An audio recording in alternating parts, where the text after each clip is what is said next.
എല്ലാ കൂട്ടുകാർക്കും നല്ലൊരു രാത്രി ആശംസിച്ചുകൊണ്ട് മാമ്പഴത്തിന്റെ പുതിയ വീട്ടിലേക്ക് സ്വാഗതം. നമുക്ക് നേരെ ബാലിന്റെ ഗോമതിയുടെ അടുത്ത ആഴ്ചയിലെ നല്ലൊരു പ്രൊമോ വിശേഷം കണ്ടാലോ. അങ്ങനെ കഴിഞ്ഞ ദിവസം നമ്മൾ കണ്ടു മിത്രയ്ക്ക് വല്ലാത്ത സങ്കടം, എന്ത് ചെയ്യണമെന്ന് അറിയത്തില്ല. കാരണം ആരിനാണെങ്കിലും മൈൻഡ് പോലും ചെയ്യുന്നില്ല, അതിനേക്കാൾ ഉപരി വീടിനെ കുറിച്ചുള്ള ചിന്തകള്. അങ്ങനെ മിത്ര സങ്കടപ്പെട്ടിരിക്കുന്ന സമയത്ത് ആര്യം വന്നിട്ട് മിത്രോട് ദേഷ്യപ്പെടുന്നുണ്ട്. നീ ഇങ്ങനെ ഇവിടെ കരഞ്ഞോണ്ടിരുന്നിട്ടുണ്ടെങ്കിൽ എല്ലാരും എന്താ വിചാരിക്കണേ, ഞാൻ നിന്നെ എന്തോ ഉപദ്രവിക്കാൻ പറ്റോ ചെയ്തു, അങ്ങനെയല്ലേ വിചാരിക്കുള്ളൂ. ദൈവത്തെ ഓർത്ത് എന്നെ കൂടെ വെട്ടിലാക്കാതെ കണ്ണൊക്കെ തുടച്ചിട്ട് ഇറങ്ങി വരാൻ പറയണം. ഈ സമയം മിത്രയ്ക്ക് മനസ്സിലായി തന്റെ ജീവിതം ഇനി ഇങ്ങനെയായിരിക്കും, ഇങ്ങനെയോ മുന്നോട്ട് പോകത്തുള്ളൂ. അങ്ങനെ സങ്കടപ്പെട്ട് മിത്ര മുറിയിൽ നിന്ന് ഇറങ്ങി വരുമ്പോ ഗോമതി അങ്ങോട്ട് വന്നു. ഗോമതി ചോദിച്ചു, എന്താ മോളെ, എന്ത് പറ്റിയെന്ന് ചോദിക്കുക. ഒന്നുമില്ല അപ്പച്ചി എന്ന് പറയാ. എന്തോ കാര്യമുണ്ട് മോളെന്താണെങ്കിൽ ഈ അമ്മയോട് തുറന്നു പറ എന്ന് പറയാണ്. ഒന്നുമില്ല എന്ന് പറഞ്ഞില്ലേ. ദേ മോളെ, ഒരു കാര്യം ഞാൻ പറഞ്ഞേക്കാം, വെറുതെ സങ്കടപ്പെട്ടിരിക്കേണ്ട കാര്യമില്ല. ആര്യന്റെ സ്വഭാവം അറിയാലോ. പതുക്കെ നിങ്ങൾ ഒറ്റയടിക്ക് ഒന്നാവെന്ന് ഞാൻ പറയുന്നില്ല, പക്ഷെ എങ്കില് അവൻ പാവ, നിങ്ങൾ രണ്ടുപേരും കൂടെ ഒന്നാവാനുള്ളവരാ. എത്രയാന്ന് പറഞ്ഞാലും നിങ്ങൾ ഗുരുവായൂരപ്പന്റെ മുന്നിൽ വെച്ച് താലി കെട്ടിയവരാ, ഒന്നിച്ച് ജീവിക്കാനുള്ളവരാ. പരസ്പരം ഇതുവരെ നടന്ന കാര്യങ്ങളൊക്കെ മറന്ന് മുന്നോട്ടൊരു നല്ല ജീവിതം നയിക്കണമെന്ന് പറയാം. ഇത് കേട്ടതും മിത്ര പറഞ്ഞു, എനിക്ക് പറ്റുന്നില്ല അപ്പച്ചി, ഞാൻ മാക്സിമം ട്രൈ ചെയ്യുന്നുണ്ട്. അപ്പച്ചിക്ക് അറിയാലോ എന്റെ മനസ്സിലെ വിഷമം എന്താന്ന്. ഞാൻ ഇഷ്ടപ്പെട്ട് വിവാഹം കഴിച്ചല്ല ആര്യനെ, ആ ഒരു സമയത്ത് സംഭവിച്ചു പോയ കാര്യങ്ങളാ. പക്ഷെ ആരിനോടെങ്കിലും അപ്പച്ചിക്കും തുറന്നു ചോദിക്കായിരുന്നു ആരിന് ഈ വിവാഹത്തിന് ഇഷ്ടമാണോന്ന്.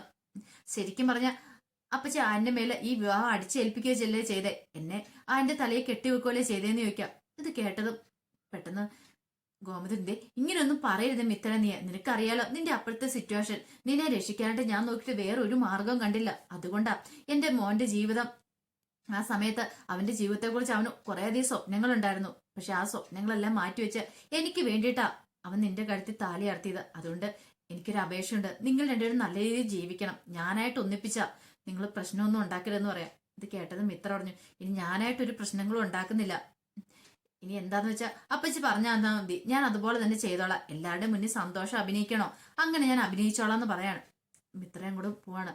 ഈ സമയം ഗോമതിക്ക് വല്ലാത്ത ടെൻഷനായി. ഗോമതി അങ്ങോട്ട് മാറി നിന്ന് കരയുക. അപ്പോഴാണ് മീനാക്ഷി അങ്ങോട്ട് വരുന്നത്. മീനാക്ഷി വന്നിട്ട്, ചെന്താമേ അമ്മയ്ക്ക് എന്ത് പറ്റിയെന്ന് ചോദിക്കുക. ഒന്നുമില്ല, എന്തോ കാര്യമുണ്ട്, കാര്യം എന്താന്ന് പറ. പിന്നീട് കാര്യങ്ങളൊക്കെ പറയാണ് എല്ലാം.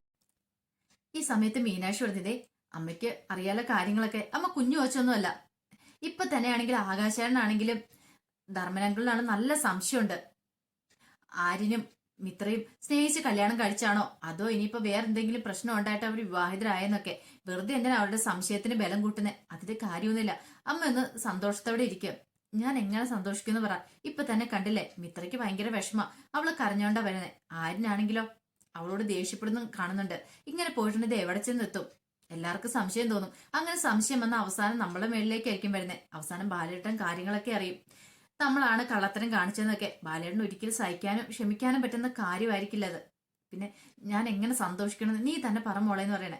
ഇത് കേട്ടതും മീനാക്ഷി പറഞ്ഞു, ഒരു കാര്യം ചെയ്യാം, നമുക്ക് മിത്രയെ ആര്യനെയും വിളിച്ച് ഒന്ന് ഉപദേശിച്ചു നോക്കാം, ഒരു പക്ഷെങ്കിലും നന്നായാലോ. നന്നാവന അവനോട് എത്ര വട്ടം പറഞ്ഞാ, എന്നിട്ട് അവൻ അനുസരിച്ചോന്ന് ചോദിക്കുക. അത് പറഞ്ഞിട്ട് കാര്യമില്ല, ഇവിടെ ജീവിച്ചു കഴിയുമ്പോ ഈ വീടിന്റേതായ രീതിക്ക് ജീവിക്കണ്ടേ, അല്ലെങ്കിൽ നാളെ ഒരു സംശയത്തിന് എല്ലാവർക്കും ഇടയാവൂലെന്ന് ചോദിക്കാം. അത് ശരിയാന്ന് പറയാം. അമ്മ ധൈര്യമായിട്ടിരിക്കുക, ഞാൻ അവരോടൊന്ന് പോയി സംസാരിച്ചിട്ട് വരാമെന്ന് പറഞ്ഞ് മീനാക്ഷി നേരെ ആരിന്റെ അരിയിലേക്ക് ചെല്ലുവാണ്. ആരിന്റെ അരികെ ചെന്നിട്ട് ആരിനോട് ചോദിച്ചു, മിത്ര എന്തെന്ന് ചോദിക്കാം. എനിക്കറിയത്തില്ല, അവൾ അവിടെ എവിടെയെങ്കിലും കാണുമെന്ന് പറയണം. ആഹാ, അത് നല്ല വർത്താനമുള്ള നിന്റെ ഭാര്യയല്ലേ, അപ്പൊ നിനക്ക് അറിയത്തില്ലെന്ന് ചോദിക്കാം. ദേ ഏട്ടത്തി, ചുമ്മാ അതും ഇതും പറഞ്ഞോണ്ട് എന്റെ അടുത്തേക്ക് വരണ്ട, അല്ലേ തന്നെ ഇവിടെ മനുഷ്യന് ഭ്രാന്ത് പിടിച്ചിരിക്കുക എന്ന് പറയാം. ദേ ആര്യ, ഒരു കാര്യം ഞാൻ പറഞ്ഞേക്കാം, നിങ്ങൾ ഇപ്പോഴും ഭാര്യ ഭർത്താക്കന്മാരാണ്, ആ ഒരു ചിന്ത വേണമെന്ന് പറയാം. ഭാര്യ ഭർത്താക്കന്മാര്, ദേ അത് ഓർക്കുമ്പോ തന്നെ എനിക്ക് ആകെപ്പാടെ അടിമുടി പെരുത്ത് കയറുമെന്ന് പറയാം. ഈ സമയത്താണ് മിത്ര അങ്ങോട്ട് വരുന്നത്. മിത്രനെ ആരിനെയും വിളിച്ചോണ്ട് മീനാക്ഷി അങ്ങോട്ട് മാറിപ്പോവാണ്. എന്നിട്ട് പറഞ്ഞു, ഒരു കാര്യം ഞാൻ പറഞ്ഞേക്കാം, രണ്ടുപേരും കൂടെ ഇവിടെ അടി ഉണ്ടാക്കാനാണോ തീരുമാനിച്ചിരിക്കുന്നു ചോദിക്കാം. ഇത് കേട്ട ആര്യം പറഞ്ഞു, ഞാൻ ആരോടും അടിയൊന്നും ഉണ്ടാക്കാൻ പോകുന്നില്ല. മിത്ര പറഞ്ഞു, ഞാൻ എന്തിനാ മീനാക്ഷി അടി ഉണ്ടാക്കുന്നത്, എനിക്കും അതിന്റെ കാര്യമില്ലെന്ന് പറയാം. ഇത് ഒരു കാര്യം ഞാൻ പറഞ്ഞേക്കാം, എല്ലാവരുടെ മുന്നിൽ നിങ്ങൾ അഭിനയിച്ചേ പറ്റുള്ളൂ, നല്ല ഭാര്യ ഭർത്താക്കന്മാരാണ്. ആർക്കെങ്കിലും ഒരു സംശയം തോന്നിയിട്ടുണ്ടെങ്കിൽ അതോടുകൂടി തീർന്നു. രണ്ട് കുടുംബക്കാർ തമ്മിൽ ഇപ്പൊ അത്രമാത്രം ശത്രുതയില ഈ വിവാഹം നടന്നോടുകൂടി അറിയാലോ. പിന്നീട് എന്താ സംഭവിക്കാൻ പോകുന്ന അറിയാലോ. അതുകൊണ്ട് ഒരു കാരണവശാലും നമ്മുടെ അമ്മേനെ ഒറ്റിക്കൊടുക്കരുത്. അമ്മ അപ്പോഴെടുത്തൊരു തീരുമാനമാ, ഗുരുവായൂരപ്പന് മുന്നിൽ വെച്ച് നിങ്ങൾ താലി കെട്ടി, നിനക്ക് ആര്യ ഇഷ്ടമില്ലായിരുന്നു ആ സമയത്ത് അമ്മയോട് തുറന്നു പറയായിരുന്നു. അമ്മ അങ്ങനെ തീരുമാനം പറഞ്ഞു കഴിയുമ്പം നിനക്ക് ഇനി അനുസരിക്കാൻ ബുദ്ധിമുട്ടായിരുന്നേ പറയായിരുന്നു. പക്ഷെ നീ അത് പറഞ്ഞില്ല, നീ അമ്മയുടെ ഇഷ്ടത്തിനൊപ്പം നിൽക്കുക ചെയ്തേ. ഇനിയിപ്പൊ നീ നിന്റെ വായത്തൊന്ന് വർത്താനം പറഞ്ഞിട്ട് കാര്യമില്ല. നിങ്ങൾ ഭാര്യ ഭർത്താക്കന്മാരായിട്ട് സന്തോഷമായിട്ട് ജീവിക്കണമെന്ന് പറയാം. ഇത് കേട്ട ആര്യം പറഞ്ഞു, എടുത്തേക്ക് പറയാനായിട്ട് എളുപ്പാ, പക്ഷേങ്കില് ഞങ്ങളുടെ ജീവിതത്തിൽ അതൊന്നും പ്രാക്ടിക്കൽ ആവില്ലെന്ന് പറയാം. ഇത് കേട്ടപ്പോ മീനാക്ഷി പറഞ്ഞു, അതെ ഒരു കാര്യം ഞാൻ പറഞ്ഞേക്കാം ആര്യ, നീ നനഞ്ഞിറങ്ങി, ഇനിയിപ്പൊ നിനക്ക് കുളിച്ചു കയറാനേ പറ്റത്തുള്ളൂ. നിന്റെ ഭാര്യയായിട്ട് നീ ഇവളെ കൂടെ കൊണ്ടു നടക്കുന്നുണ്ടെങ്കിൽ ഇവളോട് സ്നേഹം കാണിക്കുകയും വേണം. ഇനിയിപ്പം നിങ്ങൾ മുറിയിൽ എന്ത് വേണമല്ലോ ആയിക്കോ, പക്ഷേങ്കിൽ പുറമെ എല്ലാവരുടെയും കൺമുന്നില് നിങ്ങൾ ഒരു കാരണവശാലും നിങ്ങൾ ഇതുപോലെ അടിയ വഴക്കുണ്ടാക്കല്ലേ, എല്ലാവരുടെ മുന്നിൽ നിങ്ങൾ അഭിനയിക്കുക തന്നെ വേണമെന്ന് പറയാം. ഇതേട്ടപ്പോ ആര്യം പറഞ്ഞു, ഇനിയിപ്പൊ അതാണെങ്കിൽ ഇനിയിപ്പൊ അങ്ങനെ തന്നെ ചെയ്യാം, അല്ലാതെ ഇപ്പൊ ഒന്നും ചെയ്യാൻ പറ്റില്ലല്ലോ. മീനാക്ഷി പറഞ്ഞ, അറിയാലോ ആകാശേട്ടനും ധർമ്മനങ്ങളും ഒക്കെയാണ് നല്ല സംശയത്തിലാ. അവർക്ക് എന്തെങ്കിലും ഒരു ചെറിയ സംശയം തോന്നിയാൽ മതി, പിന്നെ അതോടുകൂടി തീർന്നു, ഞങ്ങളെല്ലാരും കൂടെ കുടുങ്ങും, അറിയാലോ എന്ന് പറയണം. ശരിയെന്ന് പറയണം. അവരുടെ മുന്നിൽ നന്നായിട്ട് അഭിനയിക്കാന്ന് ഒക്കെ പറഞ്ഞിട്ടാണ് ആര്യൻ അങ്ങോട്ട് പോണേ. ഈ സമയത്ത് കൃഷ്ണമംഗലത്താണ് നന്ദിനിക്ക് വല്ലാത്ത ടെൻഷനാ. എന്ത് ചെയ്യണമെന്ന് അറിയത്തില്ല. മോളെ ഒരു നോക്കൊന്ന് കണ്ട് അവളോടൊന്ന് സംസാരിക്കണമെന്ന് ഭയങ്കര ആഗ്രഹമുണ്ട്. പക്ഷെ എന്ത് ചെയ്യാൻ പറ്റും, ഇപ്പോഴങ്ങോട്ട് ചെന്നിട്ടുണ്ടെങ്കിൽ അത് മതി. ഇനിയിപ്പം അനന്തേട്ടൻ എങ്ങാണ്ടും കണ്ട അതോടുകൂടി തീർന്നു. അനന്തേട്ടന്റെ മനസ്സിലും ശരിക്കും അതുണ്ട്, പക്ഷെ എനിക്ക് പുറത്ത് കാണിക്കുന്നില്ലെന്ന് മാത്രമേ ഉള്ളൂ. അനന്തേട്ടനാണെങ്കിൽ എല്ലാവരും ഉള്ളിൽ ഒതുക്കി നടക്കുക. മോളെ കാണണമെന്ന് സംസാരിക്കണമെന്നുണ്ട്. ഈ വീട്ടിലുള്ളവരെ അതെങ്ങനെ എടുക്കും? ഒരു പക്ഷെ അച്യുതനാണെങ്കിലും അതോടൊപ്പം തന്നെ അലോകിനാണെങ്കിലും ഒട്ടും ഇഷ്ടപ്പെടുന്ന കാര്യമില്ല. ഒരാളുടെ വിവാഹം മാത്രമല്ല മുടങ്ങിയത്, അലോകിന്റെ വിവാഹം കൂടെ മുടങ്ങിയില്ലേ, അതിന്റെ ദേഷ്യത്തിലും അവന്. അപ്പൊ അതുകൊണ്ട് പെട്ടെന്നൊന്നും അവരാരും അടുക്കാനും പോകുന്നില്ല. ഇനിയിപ്പൊ അമ്മയോട് പറഞ്ഞു നോക്കിയാലോ. അമ്മയോട് പറയാണ്, ഒരുപക്ഷെ അമ്മ ഗോമതി ചേച്ചിയുടെ അടുത്ത് കാര്യങ്ങളൊക്കെ സംസാരിക്കും. പക്ഷെ അമ്മേനെ ഇപ്പൊ അങ്ങോട്ട് പറഞ്ഞു വിടാനും പറ്റില്ല. താൻ ചെന്ന് എന്തെങ്കിലും പറഞ്ഞെന്നറിഞ്ഞിട്ടുണ്ടെങ്കിൽ, ഇവിടെ അറിഞ്ഞിട്ടുണ്ടെങ്കിൽ അത് അതിനേക്കാളും വലിയ പ്രശ്നമോ. മോളെങ്ങാനൊന്ന് ഇറങ്ങി വന്നാൽ മതിയായിരുന്നു. ആ ഒരു ചിന്തയോട് കൂടിയിട്ട് സിറ്റ് ഔട്ട് വന്ന് നന്ദിനെ അങ്ങോട്ട് നോക്കി നിൽക്കുകയാണ്. ഈ സമയം മുത്തശ്ശി അങ്ങോട്ട് വന്നു. മുത്തശ്ശി വന്നിട്ട് ചോദിച്ചു, എന്താ നന്ദി, നീ എന്താ നോക്കി നിൽക്കണേ? നീക്ക് ഒന്നുമില്ല അമ്മേന്ന് പറയാണ്. എനിക്കറിയാം നിന്റെ മനസ്സെന്താന്ന്. മിത്രനെ കാണാൻ വേണ്ടിട്ടല്ലേ നീ ഇങ്ങനെ നിൽക്കണേ. കാണും അവള് ഒരു കുഴപ്പമുണ്ടാവില്ല അവൾക്ക്. കണ്ടോ, അവിടെ ആര്യനല്ലേ കല്യാണം കഴിച്ചേക്കുന്നത്. എന്റെ മനസ്സിൽ ആഗ്രഹം വരുന്നത് അതുപോലെ തന്നെ നടന്നു. ഇനി അവളുടെ കാര്യത്തിൽ നിനക്കൊരു ടെൻഷനും വേണ്ടാന്ന് പറയാം. അവള് സുഖത്തോടും സന്തോഷത്തോടും കൂടി അവിടെ ജീവിച്ചോളൂ എന്ന് പറയാണ്. ഈ സമയത്ത് നേരം വെളുത്ത് കഴിഞ്ഞപ്പോ ബാലൻ നേരെ വീട്ടിലേക്ക് വരുവാണ്. ആനന്ദം കൂടെ വന്നു. ബാലനാണെങ്കിൽ വല്ലാത്തൊരു ടെൻഷനും വിഷമൊക്കെ ആയിരുന്നു. വീട്ടിലേക്ക് വന്നു കഴിഞ്ഞപ്പോ തന്നെ എന്ത് ചെയ്യണം എന്നറിയത്തില്ലാത്തൊരവസ്ഥ.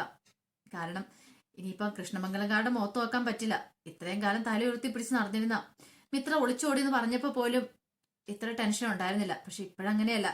എല്ലാവരുടെ മുഖത്ത് കരിവാരി തേച്ചത് ആര്യനാണ്. ആ ഒരു ചിന്ത ഉണ്ടാക്കിയപ്പോഴത്തേനും ബാലിന് വല്ലാത്ത ടെൻഷനാ. ബാലിനകത്തേക്ക് എറിയുന്നപ്പോ ഗോമതി നിന്നിട്ട് ചോദിച്ചു, നീ ബാലേട്ട ചായ എടുക്കട്ടെ നിൽക്കുക, എനിക്കിപ്പോ വേണ്ടാന്ന് പറഞ്ഞുകൊണ്ട് പോവാണ്. ഈ സമയം ആനന്ദൻ അങ്ങോട്ട് കയറുന്നു. ആനന്ദനോട് ചോദിച്ചു, എന്താ അച്ഛൻ വല്ലതും പറയാൻ പറ്റുമോ ചെയ്ത് നിൽക്കും. ഇല്ലമ്മ കുഴപ്പമൊന്നുമില്ല. അച്ഛൻ ആ പെട്ടെന്നുള്ളൊരു ഷോക്കിലുള്ള വിഷമമുള്ളൂ, അതൊക്കെ മാറിക്കോളും. നമ്മുടെ അച്ഛനല്ലേ, നമുക്കറിയാവുന്ന കാര്യമല്ലേന്ന് ചോദിക്കാം. ഈ സമയം ആര്യൻ അങ്ങോട്ട് ആര്യനോട് പറഞ്ഞതേ, അച്ഛനോട് നന്നായിട്ടൊന്ന് നീ സംസാരിച്ചാൽ മതി, പ്രശ്നങ്ങളൊക്കെ സോൾവ് ആയിക്കോളും. അറിയാലോ അച്ഛന് നിന്റെ വിഷമങ്ങളും വേദനകളും ഒക്കെ മനസ്സിലാവുമെന്ന് പറയാം. കേട്ടോ ആര്യം പറഞ്ഞു, ഞാൻ എങ്ങനെയായിട്ടാ, ഇനി അതൊന്നും പറഞ്ഞിട്ട് കാര്യമില്ല, അച്ഛന്റെ അടുത്ത് നീ പോയി സംസാരിക്കണമെന്ന് പറയാണ്. അങ്ങനെ പറഞ്ഞിട്ട് ആനന്ദം അങ്ങോട്ട് കയറി പോവാണ്. ഈ സമയത്താണ് ധർമ്മൻ അങ്ങോട്ട് വരുന്നത്. ധർമ്മൻ അങ്ങോട്ട് വന്നപ്പം മിത്രയും ആര്യനും അവിടെ നിൽക്കുന്നുണ്ടായിരുന്നു.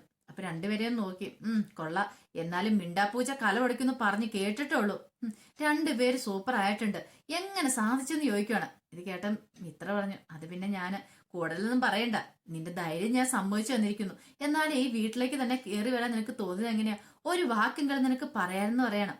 ഇത് കേട്ട ആര്യം പറഞ്ഞു, അതെ ഞാൻ ചെറുതിലെ മുതൽ ആഗ്രഹിച്ചെന്ന ഇവളെ എന്റെ ഭാര്യയായിട്ട് കിട്ടണം എന്നുള്ളത്. വലുതായി കഴിഞ്ഞപ്പോ എന്റെ മനസ്സിൽ ആ ആഗ്രഹം ഉണ്ടായിരുന്നു. അതുകൊണ്ടാ തന്നെയാ ഞാൻ ഇവളെ പ്രണയിച്ചു. ഇവൾക്ക് എന്നോട് ഇഷ്ടം തന്നെയായിരുന്നു. എല്ലാവരുടെയും കണ്ണു വെട്ടിച്ച് ഞങ്ങൾ പരസ്പരം കാണുകയോ സംസാരിക്കുകയോ ഒക്കെ ചെയ്യുന്നുണ്ടായിരുന്നു പറയണം. അങ്ങനെ പറഞ്ഞുകൊണ്ട് മിത്രയെ ചേർത്ത് പിടിക്കുകയാണ്. ഇത് കേട്ട് ഗോമതിയും മീനാക്ഷിയും പരസ്പരം നോക്കുകയാണ്. അവർക്ക് മനസ്സിലായി ആര്യം നല്ല വെണ്ണം അങ്ങോട്ട് അഭിനയിക്കുക എന്നുള്ളത്. കാരണം ധർമ്മിനെയൊക്കെ ഒന്ന് വിശ്വസിപ്പിക്കണമല്ലോ. ധർമ്മം പറഞ്ഞു, എന്നാലും ബാലയുടെ കണ്ണ് വെടിച്ച് നിന്നെ സമ്മതിച്ചു വന്നിരിക്കുന്നു കേട്ടോ. ഇത്രയും വലിയൊരു ധൈര്യം നീ കാണിക്കുന്ന സ്വപ്നത്തിൽ പോലും ചിന്തിച്ച കാര്യമല്ല നിന്റെ ധൈര്യം. ഈ സമയത്ത് ഗോമതി പറഞ്ഞു, അതിനിപ്പോ എന്തായിരിക്കുന്നത്, സ്നേഹിച്ച പെണ്ണിനെ കല്യാണം കഴിക്കുന്നത് അത് അത്ര വലിയ കാര്യമൊന്നും എനിക്ക് തോന്നില്ലെന്ന് പറയണേ. ഇത് കേട്ടതും പെട്ടെന്ന് ധർമ്മം, ഞാൻ ചേച്ചിക്കതും പറയാം, ചേച്ചി ഒന്ന് ഒളിച്ചോടി പോയപ്പോഴേ ഈ അനിയനെ ഉണ്ടായിരുന്നുള്ളൂ കൂട്ടിനായിട്ട്, അത് മറക്കല്ലെന്ന് പറയാം. അതൊക്കെ എനിക്ക് അറിയാടെ ധർമ്മ. പിന്നെ നീ ഇല്ലായിരുന്നെങ്കിലോ, പിന്നെ നീ ഇല്ലായിരുന്നെങ്കിലോ എന്ന്. എന്നിട്ട് ഇടയ്ക്കിടയ്ക്ക് ചേച്ചി അളിയനും കൂടെ കൂടിയിട്ട് എന്നെ എന്തൊക്കെ പറയും, അത് പിന്നെ നിന്നോടുള്ള സ്നേഹം കൂടുതലുണ്ടല്ലേന്ന് ചോദിക്കും. അതെ ഇനിയിപ്പൊ അവിടെ കൃഷ്ണമംഗലത്ത് എന്തൊക്കെ സംഭവിക്കാൻ പോകുന്ന അറിയത്തില്ല. എന്നെ പഠിക്കകത്തേക്ക് കയറ്റുമെന്ന് പോലും തോന്നുന്നില്ല. ഇത്രയും കൂടെ ഇങ്ങോട്ട് വന്നതുകൊണ്ട് തീർന്നെന്ന് പറയാണ്. എന്നാലും ഒരു വാക്ക് നിനക്ക് പറയായിരുന്നു. നിന്നിങ്ങനെ ഒരു ഇഷ്ടമുണ്ടെന്ന് അറിയുമായിരുന്നെങ്കിൽ ഉറപ്പായിട്ടും ഞാൻ നിന്റെ കൂടെ നിന്നേനം. നിങ്ങളുടെ രണ്ടുപേരും വിവാഹം ഞാൻ നടത്തി തരില്ലായിരുന്നു ചോദിക്കുക. ഇത് കേട്ട ആര്യം പറഞ്ഞു, ഇനിയിപ്പൊ അതിനെക്കുറിച്ചൊന്നും ഓർത്ത് മാമൻ വിഷമിക്കണ്ട. ഞങ്ങളുടെ വിവാഹം നടന്നല്ലോ, ഞങ്ങൾ സന്തോഷമായിട്ട് ജീവിച്ച് ഞങ്ങൾ കാണിച്ചു കൊടുക്കുമെന്ന് പറയാം. ധർമ്മം പറഞ്ഞു, അങ്ങനെ തന്നെ വേണം. ഇപ്പൊ തന്നെ കണ്ടില്ലേ അളിയനും ഏടത്തി സന്തോഷമായിട്ട് ജീവിക്കുന്നത്, അതുപോലെ തന്നെ നിങ്ങൾ ജീവിച്ച് കാണിക്കണമെന്ന് പറയാം. ഇത് കേട്ടതും മിത്ര പറഞ്ഞു, ആ കാര്യത്തിൽ ഇനിയിപ്പം മാമൻ ടെൻഷൻ അടിക്കണമെന്ന് പറയാണ്. പക്ഷെ അങ്ങനെ പറയുമ്പോഴും രണ്ടുപേരും ചങ്ങിനുള്ള തീയാണ്. എങ്ങനെ എന്തായി തീരും എന്നുള്ളത് മറ്റുള്ളവരുടെ മുന്നിൽ അഭിനയിക്കുന്നുണ്ടെങ്കിലും ഇത് എത്രത്തോളം മുന്നോട്ട് പോകുന്ന പോലും അറിയത്തില്ല. പിന്നീട് കാണിക്കുന്ന ബാലൻ കുളിയെ കഴിഞ്ഞു വന്നപ്പം ഗോമതി കൊണ്ട് ചായയൊക്കെ എടുത്തു കൊടുക്കുകയാണ്. അങ്ങനെ ബാലൻ ചായ കൂടി എല്ലാം കഴിഞ്ഞ് മുറിയിലേക്ക് പോകുന്ന സമയത്ത് ഗോമതി പറഞ്ഞു, ബാലേട്ട ഈ ക്ഷേത്രത്തിൽ വരുമെന്ന് പോണായിരുന്നു പറയാം. ഇത് കേട്ടും ബാലൻ ചോദിച്ചു, എന്താ ഇന്ന്? അല്ല, എനിക്ക് ക്ഷേത്രത്തിൽ പോയി കുറച്ച് വഴിപാടുകളും കാര്യങ്ങളൊക്കെ നടത്താനുണ്ടായിരുന്നു പറയാം. ബാലേട്ടനും കൂടെ വരണമെന്ന് പറയാം. ഇത് കേട്ടൻ ബാലൻ പറഞ്ഞു, ഒരു കാര്യം ചെയ്യാം, നീ അവരാരെങ്കിലും കൂട്ടിക്കൊണ്ട് പോകാൻ പറയാണ്. ഇത് കേട്ടൻ ഗോമതി, അത് പറ്റില്ല, ബാലേട്ടൻ തന്നെ വരണമെന്ന് പറയാം. ശരി, നീ റെഡിയാകാൻ ഞാൻ വരാന്ന് പറയാണ്. ബാലിന്റെ മൊത്തം സങ്കടം ഗോമതി ശ്രദ്ധിച്ചു. ബാൽ ആരോട് സംസാരിക്കുന്ന പോലും ഇല്ല. കാരണം പുറത്തിറങ്ങി കഴിയുമ്പോൾ ബാലേട്ടനുമായിട്ട് കുറച്ച് തുറന്നൊന്ന് സംസാരിക്കണം, ആ ഒരു ചിന്തയോട് കൂടിയിട്ടാണ് ഗോമതി റെഡിയാകുന്നത്. അങ്ങനെ രണ്ടുപേരും കൂടെ ക്ഷേത്രത്തിലേക്ക് പോവാണ്. അങ്ങനെ പോണ സമയത്താണ് എതിരെ ആ വാഹനം വരുന്ന കണ്ടേ. കൃഷ്ണമക്കളത്തെ അനന്തനും അച്യുതനും കൂടെ ഇങ്ങോട്ട് വരുവാണ്. ഇവരെ കണ്ട ഉടനെ വഴിക്ക് കുറെ വണ്ടി അങ്ങോട്ട് ഇട്ടു, ചാടി അങ്ങോട്ട് ഇറങ്ങി രണ്ടുപേരും കൂടെ. പിന്നീട് നേരെ ബാലിന്റെ അരിയിലേക്ക് വരുവാണ്. ബാലിന്റെ അരിയിൽ വന്നിട്ട്, നാണമില്ലാത്തവൻ, നീ എന്ത് ധൈര്യത്തിലടാ എന്റെ മോളെ അവിടെ പിടിച്ചുകൊണ്ട് വെച്ചേക്കണം എന്ന് ചോദിക്കുക. ഇത് കേട്ടും ഗോപതി ഇതേ വെറുതെ അനാവശ്യം പറയില്ലെന്ന് പറയണം. പിന്നെ അനാവശ്യം പോലും ഇവ കാണിച്ചു കൂട്ടി തന്നെ കുറെ നാളുകൾക്ക് മുമ്പ് നിന്നെ ഇവൻ അടിച്ചോണ്ട് പോയി. ഇപ്പൊ കണ്ടില്ലേ ഇവന് എന്റെ മോളെ അടിച്ചോണ്ട് പോയിരിക്കുന്നു. ഇവന്റെ മോന് വേണ്ടിട്ട്. ഇവനറിയായിരുന്നു നല്ലൊരു വീട്ടിൽ നല്ലൊരു ആലോചന ഒന്നും വരാൻ പോകുന്നില്ലെന്ന്. അതും പോരാഞ്ഞിട്ട് 101 പവന്റെ സ്വർണ്ണമല്ലേ അടിച്ചു മാറ്റിക്കൊണ്ട് പോയിക്കുന്നേ. നാണമുള്ളവനാണ് ഇങ്ങനെയൊക്കെ ചെയ്യുമോന്ന് ചോദിക്കുക. ഇത് കേട്ടതും ഗോമതി പറഞ്ഞ് വെറുതെ അനാവശ്യം പറയരുത്, ഞങ്ങൾ ആരുടെ സ്വർണ്ണമൊന്നും എടുത്തിട്ടില്ലെന്ന് പറയാം. എടുത്തിട്ടില്ല, നിങ്ങൾ എടുത്ത് കാണത്തില്ലായിരിക്കും, പക്ഷെ നിങ്ങളുടെ മകൻ എടുത്തിട്ടുണ്ട്. എടുത്ത് ആര് പറഞ്ഞിട്ടായിരിക്കും എന്നറിയോ? ഇവൻ പറഞ്ഞിട്ടാ. എന്നാലും മിത്ര ഒളിച്ചോടിന്ന് പറഞ്ഞു കഴിഞ്ഞപ്പോ എന്തൊരു സഹതാപമായിട്ടാ വന്നത്. ഇപ്പോഴല്ലേ മനസ്സിലായത് അതിന്റെ പിന്നിലെ ചതി എന്താന്ന്. നിന്നെയൊക്കെ ഭൂമിക്ക് വില വെച്ചോണ്ടിരിക്കാൻ പറ്റില്ല എന്നും പറഞ്ഞോണ്ട് അച്യുതൻ എന്ത് ചെയ്യണം, ബാലിനെ അടിക്കാനായിട്ട് ഇങ്ങോട്ട് വരുവാണ്. കൈ നോക്കിക്കൊണ്ട് ഇങ്ങോട്ട് വന്നു. പെട്ടെന്ന് ഗോമതിയെ കയ്യേലും അങ്ങോട്ട് കയറി പിടിച്ചിട്ട് പറഞ്ഞു, തൊട്ട് പോരെന്ന് പറഞ്ഞു എന്റെ ബാലേട്ടനെ. നിങ്ങളുടെ മിത്രമോള് വീട്ടിൽ വന്നിട്ടുണ്ടെങ്കിൽ അവൾക്കും ആരും തമ്മിൽ ഇഷ്ടമായതുകൊണ്ട് മാത്രം വന്നേ, അല്ലാതെ വെറുതെ ഒന്നും വന്നതല്ല. ഞങ്ങൾ അങ്ങോട്ട് കയറി വന്ന് ആരും പിടിച്ചിറക്കിക്കൊണ്ട് വന്നതല്ല, അവളുടെ ഇഷ്ടം കൊണ്ട് വന്നതാ. അതിനകത്ത് ഇപ്പം ആരും ഒന്നും പറഞ്ഞിട്ട് കാര്യമില്ലെന്ന് പറയാം. ഇത് കേട്ടപ്പോ ബാലന് അന്താളിപ്പോട് കൂടെ ഗോമതിനെ നോക്കാണ്. കാരണം ഗോമതി ഇത്രമാത്രം ശക്തയോടെ എതിർത്ത് നിൽക്കണമെങ്കിൽ ഇതിനു മുമ്പ് ഇങ്ങനെയൊന്നും പറഞ്ഞു കേട്ടില്ല. അവരെ കുറിച്ച് പറയുമ്പോൾ 100 നാവായിരുന്നു. പക്ഷെങ്കിൽ ആദ്യമായിട്ടാണ് കൈതെടുക്കുന്നത്.